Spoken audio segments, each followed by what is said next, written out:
எதை எடுத்தாலுமே வருத்தமா இருக்குதா, எதை எடுத்தாலுமே தயக்கமாவே இருக்குதா, ஒரு மனசோர்வு ஃபுல் டேவுமே வந்து ஒரு எது நடந்தாலும் ஏதாவது ஒரு சின்னதா ஒரு நெகட்டிவான விஷயம் நடந்தா கூட உங்களால ஏத்துக்க முடியல, தாங்க முடியலையா? இல்ல நம்பிக்கை ஒருத்தவங்க மேல வச்சிருக்கேன், அது என்னால அவங்க ஒரு சின்னதா ஒரு தப்பு பண்ணாலும் அதை ஏத்துக்க முடியல, கோவம் வருது. இல்ல எல்லாத்துக்குமே வந்து சோர்வா இருக்கு, கோவமா இருக்கு, ஒரு என்ஜாய்மெண்ட்டா வாழ முடியல அப்படின்னு நினைக்கிறீங்களா? இது வந்து முழுமையா பாருங்க, அப்பதான் உங்களுக்கு புரியும். சரிங்களா? லைஃபுக்காக இல்ல, முழுமையா பாத்தீங்கன்னா எனி டைம் ஒரு ஹாப்பியான வாழ்க்கை வாழ்றதுக்கு உறுதியே நான் கொடுக்குறேன். சரிங்களா? மத்தபடி வந்து இது லைஃபுக்காக இல்ல, உண்மையான ஆன்மீகம். புரிஞ்சுக்கணும் அவ்வளோ. சரிங்களா? புரிஞ்சுக்கங்க. ஆக்சுவலா வந்து இப்ப 5 வயசுல பாத்தீங்கன்னாக்கா நம்மளோட உடல் எப்படி இருக்கு, அது ஒரு ஃபேஸ் கட்ல இருக்கு. அதே போட்டோ எடுத்து பாருங்க, ஒரு 25 வயசுல இந்த முகத்தை பாருங்க. டோட்டலா 10 வயசுக்கும் 25 வயசுக்கும் டிஃபரெண்ட் இருக்கும். அதே ஒரு 50 வயசுல பாருங்க, 70 வயசுல பாருங்க, டோட்டலா வேற வேற மாதிரி இருப்பீங்க. எல்லா போட்டோவும் எடுத்து வச்சு பாருங்க, சும்மா வேற வேற மாதிரி இருப்பீங்க. ஆக்சுவலா இப்ப நீங்க யாரு? என்னடா கேள்வி கேட்கிற, சின்ன வயசுல இருந்து நாங்க போயிட்டு இருக்கிறதாண்டா நான் அப்படின்னாக்கா அது அப்படி கிடையாது. இப்போ உடல்ன்றது போயிட்டே இருக்கிறது, அது அழியக்கூடியது. ஒவ்வொரு உருவத்துல அப்படியே வளர வளர வளர வளர நம்ம சாப்பாட்டோட மிச்சம் தான் நம்ம உடலே. சாப்பிட சாப்பிட உடல் வளருது, இப்படியே போயிட்டே இருக்கிறது, அவ்வளவுதான். அது எண்டு லாஸ்ட்ல வந்து மரணம், எண்டு பினிஷ், உடல் அழிய போகிறது. ஆக்சுவலா நம்ம யாரு? இந்த கேள்வி உங்களுக்கு இருக்கா?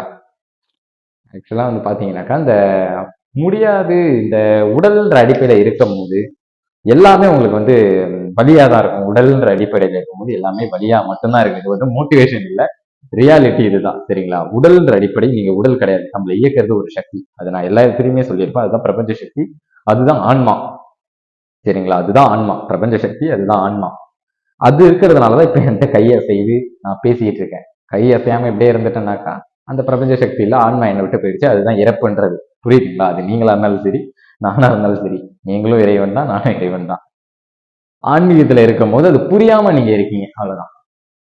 புரிஞ்சு இருக்காங்க ஒரு சிலர், புரியாம இருக்காது. புரிஞ்சவங்க, ஆன்மான்றத புரிஞ்சு இறைத்தன்மையில வாழ்றவங்க தான் ஆன்மீகவாதி. புரியாம இருக்கவங்க சராசரி மக்களா வாழ்ந்துட்டு இருக்காங்க. புரியுதுங்களா? இதுதான் வேறுபாடு. அதனால எந்த விஷயத்துக்கும் ஏன் வந்து சோர்வு வருது அப்படின்னு கேட்டீங்கன்னாக்க உடல்னு நினைக்காதீங்க. ஏன்னா உடல்ன்றது அழிய போகுது. சரிங்களா? ஏன்னா அழிய போற உடலை வச்சுட்டு ஈகோ பார்க்கணும்னு அவசியம் இல்லை. இன்னொருத்தவங்களை கோவம் பண்ணணும் அவசியம் இல்லை. நான் யார் தெரியுமா, நான் யார் தெரியுமான்னு வீரத்தை காட்டணுன்றதும் அவசியம் இல்லை. அப்படி ஒரு குரூப் இங்க இருக்குதுனாக்கா அது கெத்துன்னு நினைச்சு அப்படி ஒரு முட்டாள்தனமா வாழ்ந்துட்டு இருக்கிறது. அது தப்பா சொல்லல, அறியாமையில இருக்காங்க அவங்க, அவ்வளவு. சரிங்களா? அதனால புரிஞ்சுக்கிட்டீங்க அப்படின்னாக்கா பாசிட்டிவா மட்டும் வாழுங்க. ஏன் பாசிட்டிவா வாழ சொல்றேன்னாக்கா, பாசிட்டிவா வாழும்போது அடுத்து என்ன பண்ணுன்ற ஒரு தெளிவு உங்களுக்கு இருக்கும். சரிங்களா? அடுத்து என்ன பண்ணுன்ற தெளிவு இருக்கும். நீங்க பாசிட்டிவா மாறும்போது டோட்டலா உங்களை சுத்தி வந்து எல்லாமே பாசிட்டிவா மட்டும்தான் இருக்கும். ஏன்னு கேட்டீங்கன்னாக்கா நம்ம ஒரு காந்தம் மாதிரி. நம்ம என்ன விஷயத்தோட ஒரு விஷயத்த பாக்குறோமோ அதுதான் ரிட்டர்ன் வரும். இப்போ ஒருத்தன் ரோட்ல நின்றுட்டு இருக்கான், அவன்கிட்ட போய் அன்பா சந்தோஷமா வந்து ஒரு பேரன்போட அவன்கிட்ட பேசுங்க, ஏதாவது ஒண்ணு கொடுங்க. அவனு திருப்பி வந்து ஒரு அன்போட தான் பேசுவான். இதுதான் உண்மையான ஒரு விஷயம்.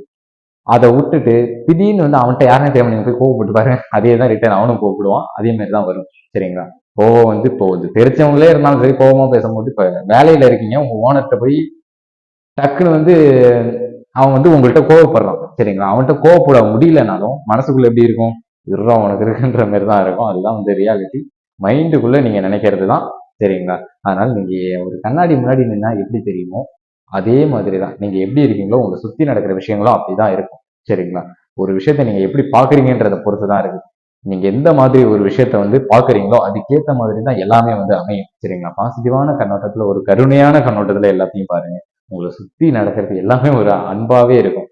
சரிங்களா? இப்ப வந்து நீங்க ஹாப்பியா இருக்கீங்க, திடீர்னு ஒருத்தவங்க வந்து உங்களோட பொருளை வந்து கீழே உடைச்சிட்டாங்க, பேரானந்தத்துல இருக்கீங்க, உடைச்ச உடனே சரி விடுப்பா பாத்துக்கலாம், இன்னொன்னு வாங்கிக்கலாம் அப்படின்ற மாதிரி இருக்கும்.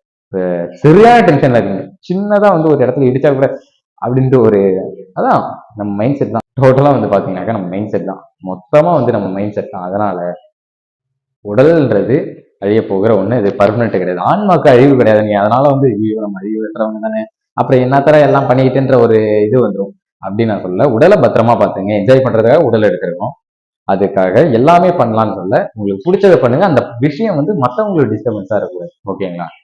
எல்லாமே பண்ணுங்க, சந்தோஷமா இருங்க, மைண்டை பாசிட்டிவா வச்சுங்க. நீங்க இன்னும் ஈகோ பாக்குற அளவுக்கு எதுவும் ஒர்த்தான விஷயம் கிடையாது. உங்களை ஒண்ணு கஷ்டப்படுத்துதுனாக்கா அது நீங்க வந்து மைண்ட்ல யோசிக்கிற அளவுக்கு அது ஒர்த்தே கிடையாது. ஏன்னா அது உங்களை கஷ்டப்படுத்துது அந்த விஷயம், அப்புறம் ஏன் யோசிக்கிறீங்க? புரிஞ்சிருக்கும் நம்ம. தயவு செஞ்சு பாசிட்டிவா இருங்க. இப்ப மேலோட்டமா வந்து பிராங்கா சொல்லணும், உங்களுக்கு புரியலனாலுமே சரி, பாசிட்டிவா இருந்தீங்கன்னாக்கா அடுத்து நடக்கிறது எல்லாமே வந்து பாசிட்டிவா இருக்கும், தெளிவு வரும், புரியறதுக்கு ஒரு வாய்ப்பு உண்டாக்குவீங்க. உண்மையான ஆன்மீகத்தை புரிஞ்சுங்க. நன்றி.